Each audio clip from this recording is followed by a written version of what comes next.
Tu acha que sabe o que quer dizer gaúcho, né? Mas tu não sabe, cara.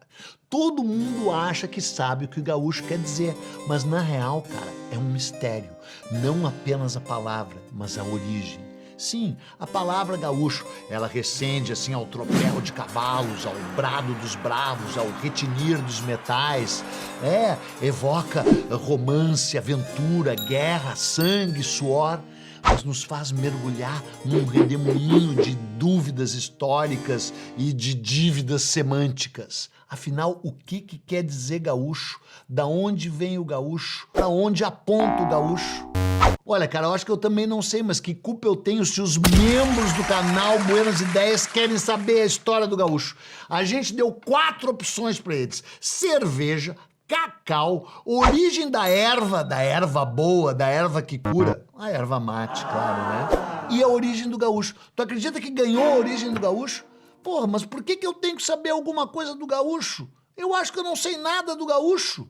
Que luxo, que luxo! Isso sempre faltou ao gaúcho. Eu sou gaúcho, gaúcho macho, comigo é falando puxo e o buraco é mais embaixo. É, cara, sempre faltou luxo ao gaúcho. Sabe por quê? Porque ele surgiu numa terra de ninguém, cara. As origens do gaúcho são épicas. Eu sei que tu vai fazer piadinha de gaúcho. Aliás, eu queria te convidar para fazer piadinha de gaúcho lá no Alegrete, em Bagé, em Quaraí.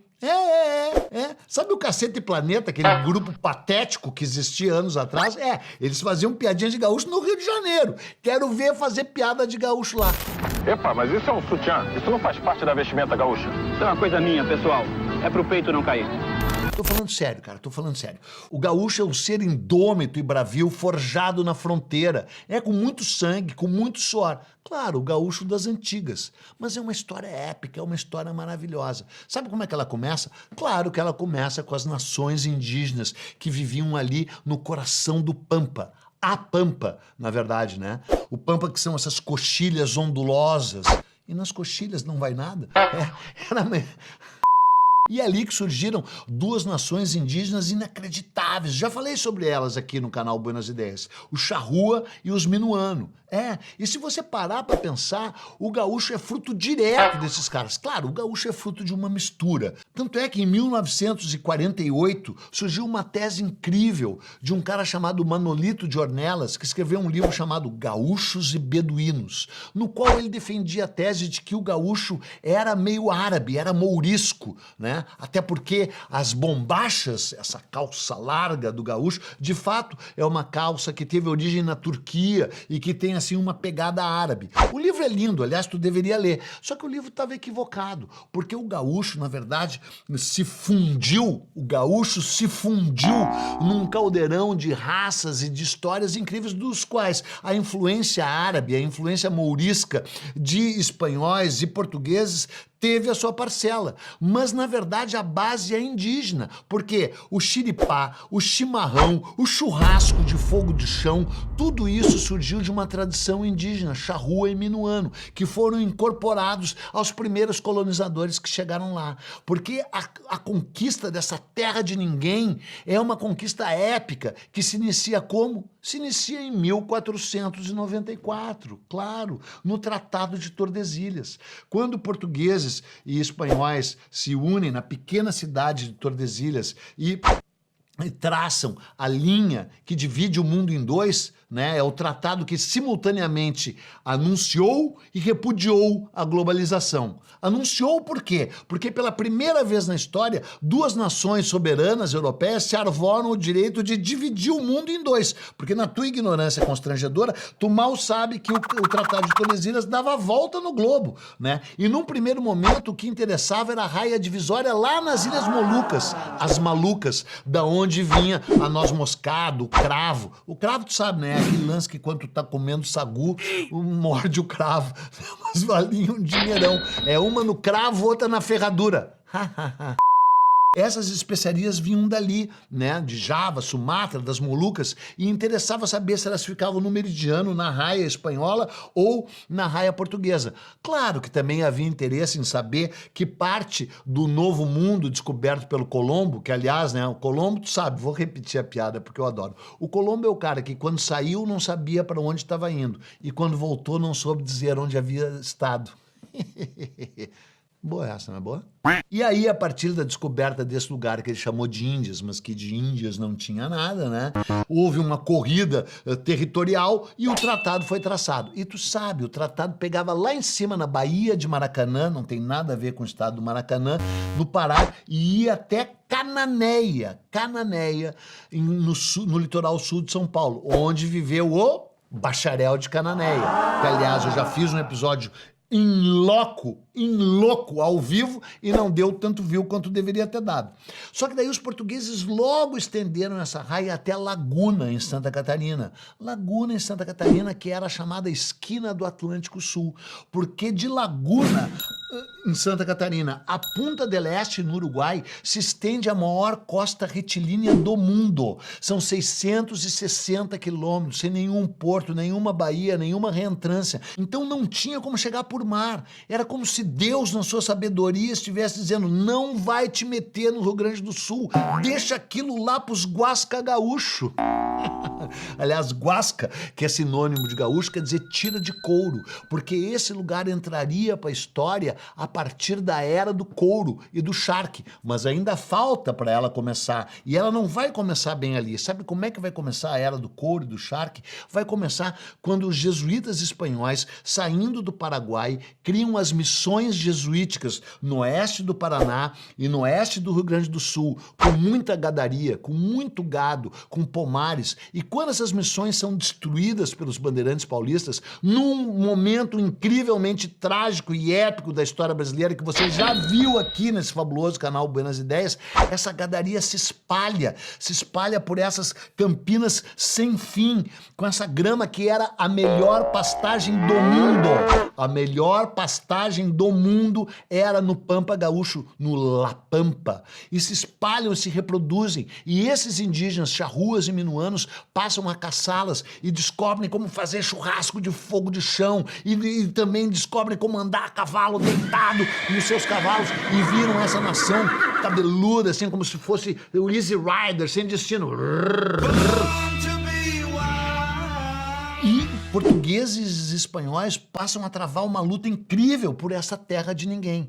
E aí, cara, em 1680, na maior cara de pau, os portugueses fundam uma cidade desafiadoramente em frente a Buenos Aires, na margem esquerda do Rio da Prata, que se chama Colônia do Sacramento. Aliás, cara, eu vou ter que fazer um episódio sobre Colônia do Sacramento aqui. A questão é o seguinte, eu tô aqui só pelo like, só pelo view. E se eu botar Colônia do Sacramento, tu, na tua ignorância constrangedora, não vai saber nem o que é a Colônia do Sacramento e não vai dar tanto view assim, entendeu? Então eu não sei se eu vou fazer Colônia do Sacramento, que é uma história épica. O cara partiu daqui, da praia de Dom Manuel. Aliás, ô Ananás, tu ia atrás, sabia que aquela praia de Dom Manuel, aqui tu tá vendo aqui, ó, vou pôr uma imagem aqui com os tigres jogando aqueles dejetos, aquela coisa, e tu vai dar um zoom e lá atrás vai aparecer ali, ó, Dom Manuel. Não é o rei Dom Manuel, é esse Manuel Lobo, Dom Manuel Lobo, que é o cara que foi mandado criar a Colônia de Sacramento em 1680, criou, e os espanhóis invadiram e destruíram a colônia e prenderam Manuel Lobo, que morreu em masmorras gotejantes, sem nunca ter sido resgatado lá em Buenos Aires. E aí, então, os portugueses criam em 1684 a cidade de Laguna. E o único jeito não, mas uma das formas mais efetivas de chegar em Colônia de Sacramento era partir a pé de Laguna até lá o fim do Uruguai. E aí no meio dessa rota eles criam em 1777 a cidade do Rio Grande. A cidade do Rio Grande vai dar origem ao Rio Grande do Sul e ali vão surgir as charqueadas. Só que no território que é o Uruguai, no território que é o Rio Grande do Sul, surgiram esses bandoleiros, esses ladrões de gado, esses aventureiros, porque o gaúcho era dono de tudo que via.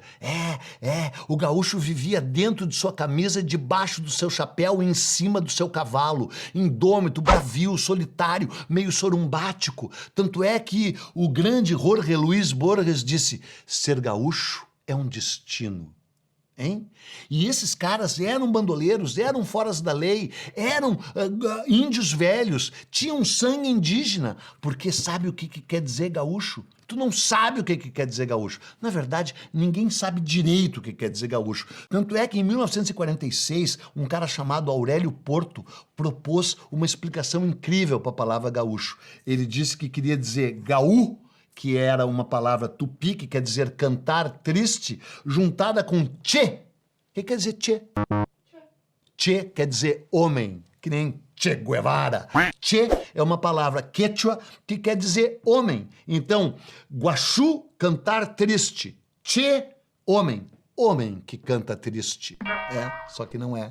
É linda, mas tá errada. Sabe o que quer dizer realmente gaúcho? Vem de um termo quechua também, que quer dizer huaguachu, que deu origem a guacho, que virou gaúcho, né? Porque a palavra originalmente é espanholada e quer dizer gaúcho, sem acento, que quer dizer filho de ventre indígena com um forasteiro, tipo mameluco, mestiço. Gaúcho quer dizer mestiço, porque gaúcho é uma mistura de raças, é uma mistura de história, é uma mistura bravia, é um sangue fervilhante, e o gaúcho sempre foi afeito à luta, sempre foi afeito à guerra, sempre foi afeito aos horizontes amplos dessa terra de ninguém. Só que, de repente, essa terra passou a ter dono.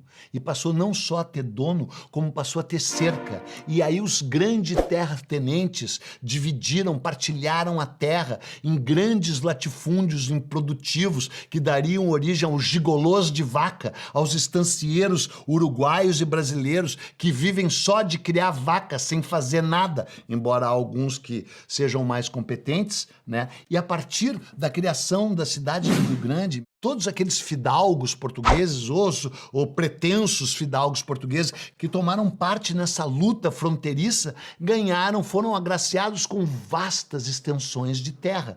E eles a cercaram. E sabe o que mais que eles fizeram? Eles transformaram o gaúcho em peão. Sabe o que quer dizer peão? Eu passo a mão. Peão quer dizer aquele que anda a pé. Eles tomaram o cavalo dos gaúchos, eles cercaram o pampa de arame farpado e eles transformaram os gaúchos em peões trabalhadores das estâncias de charque. Os gaúchos salgaram o charque com o sal e com o suor do seu rosto. Mas foi ali que o gaúcho se fez carne. Foi ali que o gaúcho entrou na era do couro. Guasca, como eu já te falei, é uma tira de couro. E aí, cara, o gaúcho a pé é um gaúcho que praticamente morreu. E quando o gaúcho morre, gaúcho bom é gaúcho morto, mas em prosa e verso. E aí surgem os grandes livros e os grandes poemas épicos sobre o gaúcho. O principal deles, Martim Fierro. Depois, Dom Segundo Sombra. Que tu, na tua ignorância, nunca leu. Vai lá ler Martim Fierro. Vai lá ler Dom Segundo Sombra. E vai também ler a trilogia do Ciro Martins, O Gaúcho a Pé. E aí, quando o gaúcho tinha sido submetido, quando tinha virado um operário, quando tinha perdido tudo que ele tinha, porque o gaúcho era dono de tudo e não era dono de nada. O gaúcho só era dono de sua própria vida e do seu cavalo e da sua china, da sua mulher. E quando ele vira empregado, ele está fadado à extinção. Porém, surge em 1835 a Revolução Farroupilha e os donos de estâncias arregimentam seus peões, lhe dão cavalos e os jogam na luta, no fragor da luta contra o Império Brasileiro. Vamos nos separar! Sim, e essa fronteira movediça, que é simultaneamente Uruguai, Argentina, brasileira, ali vive o gaúcho, à base do contrabando, à base dos campos neutrais, sempre saqueando gado, assaltando algumas cidades, sempre na vida louca, sempre na vida indômita. E aí, com o fim da Revolução Farroupilha, em 1845, com o Rio Grande do Sul plenamente incorporado ao Brasil, as coisas vão se amainando, mas ainda vai eclodir em 1893 a chamada Revolução Federalista, que muita gente já pediu para eu fazer aqui, e eu vou fazer um episódio sobre a maior guerra civil da história do Brasil, o confronto entre maragatos e chimangos. Sabe o que é o confronto de maragatos e chimangos? É o confronto entre dois partidos de origem platina, de origem espanhola, blancos e... acho que eu não vou dizer o nome dos outros. Blancos e colorados. Vivos blancos! Vivos blancos! Blancos e colorados. Maragatos e chimangos. Um ódio ancestral. Um ódio que ia atingir o Pampa de sangue. A guerra de degolas. Ó, 2 dedinhos aqui para levantar... Degola, uma coisa selvagem e sanguinária, porque o gaúcho sempre teve um lado selvagem e sanguinário, mas também sempre teve um lado épico, sempre teve um lado transcendente, sempre teve um lado de lealdade, de dignidade, de decência, de liberdade. Cara, é um épico. Evidentemente que você pode contar outras histórias brasileiras pelo viés épico, mas poucos lugares do Brasil têm uma história com essa grande eloquência, com esse sangue fervendo nas veias. Então, era essa história que eu queria te contar, da origem do gaúcho. E aí tu vai pensar melhor na próxima vez, antes de fazer uma piadinha. Porém, o gaúcho também sempre teve um lado arrogante e prepotente, né? Eu escrevi há pouco, talvez você tenha lido no Instagram, como é que os gaúchos se comportaram na Guerra do Paraguai. Os gaúchos chegam na Guerra do Paraguai e aí concluem que o exército brasileiro é formado por brasileiros. E sabe o que o Conde de, o genro do Dom Pedro II, disse? Ele disse o seguinte: para o gaúcho só existem 3 gêneros de pessoas. Ele próprio, o rio-grandense, ou filho da terra, o hispano-americano, ou castelhano, e o baiano, sendo que baiano é todo mundo que não é gaúcho. E que é necessariamente um ser inferior. Por quê? Não sabe lidar com as bolas, a bolhadeira, e o laço, não se sente um centauro e não tem por desonra andar a pé. Disse o Conde D. E disse mais, relatou que os gaúchos cantavam assim: ó Mãe de Deus, faz soprar o minuano, que é pra gente se livrar de tudo que é baiano. Os gaúchos torciam pra fazer frio. Porque eles preferiam enfrentar, eles gostavam de enfrentar os paraguaios, só que do lado de uruguaios e de argentinos, ao invés de ter a companhia de baiano. E, cara, daí tem um dos momentos mais absurdos da história dessa guerra, quando o general gaúcho Osório, general Osório, destitui o batalhão dos Zuavos. Sabe o que foi o Batalhão dos Zuavos? O Batalhão dos Zuavos foi um batalhão de negros baianos, gente brava e heróica, que se vestia que nem os Zuavos da Argélia e que havia enfrentado e vencido muitas batalhas. Quando o Osório assume o comando do exército, ele destitui esse batalhão e os transforma em serventes de hospitais de campanha e nunca mais os permite lutar em combate aberto. Os gaúchos acham o máximo. Tudo bem, então tem esse lado arrogante e prepotente, mas tem também esse lado em que o gaúcho se diz com razão brasileiro por opção, porque foi o gaúcho que conseguiu forjar as fronteiras do Império Brasileiro enfrentando argentino dopado, assim, tipo Maradona, né? Enfrentando uruguaio, que aliás os brasileiros não conseguiram enfrentar na Copa de 50. Então ali, cara, naquela terra de ninguém, naquelas vastas planícies ondulosas batidas pelo vento, o gaúcho tornou o Brasil mais brasileiro. Emocionante, né?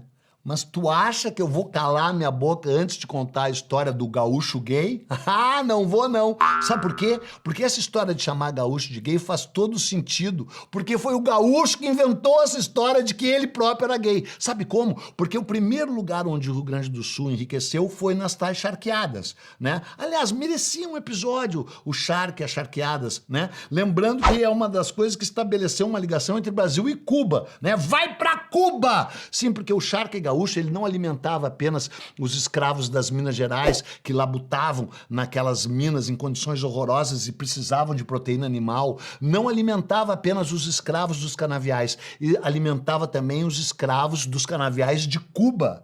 Sim, o charque gaúcho, né? E a vida nas charqueadas, a vida desses peões de charqueadas eram terríveis. Eles viviam recobertos de sangue e sal.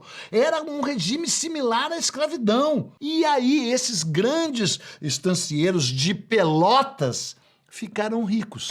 Ao ficarem ricos, mandaram seus filhos estudar. Eles mentem que em Paris, mas na real foi em Coimbra.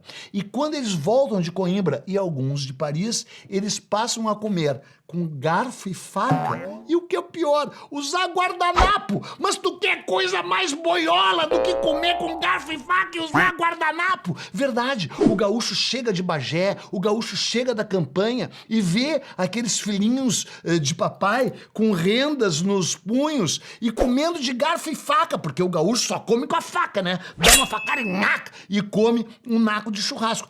Você conhece algum gaúcho vegetariano? Não. O que acontece com um gaúcho quando é vegetariano? Não come carne. E isso, cara, guardanapo de renda, pelo amor de Deus. Deus, Carol, disse assim, isso aí é maricom. Então é o gaúcho que difunde a fama de que outros gaúchos eram efeminados, portanto estão pagando o preço até agora. Sou gaúcho, gaúcho macho. Então agora, meu chapa, não adianta chorar o leite derramado. A não ser, claro, que seja com a eleição do Eduardo Leite, a terceira via. Aliás, o Eduardo Leite assiste esse canal. Se ele me pagar, não vai adiantar nada. Ele vai continuar assistindo o canal e eu continuarei aqui olímpico, solitário, como um centauro, montado em meu corcel negro, com um olhar distante e sem nenhum horizonte próximo. Tchau.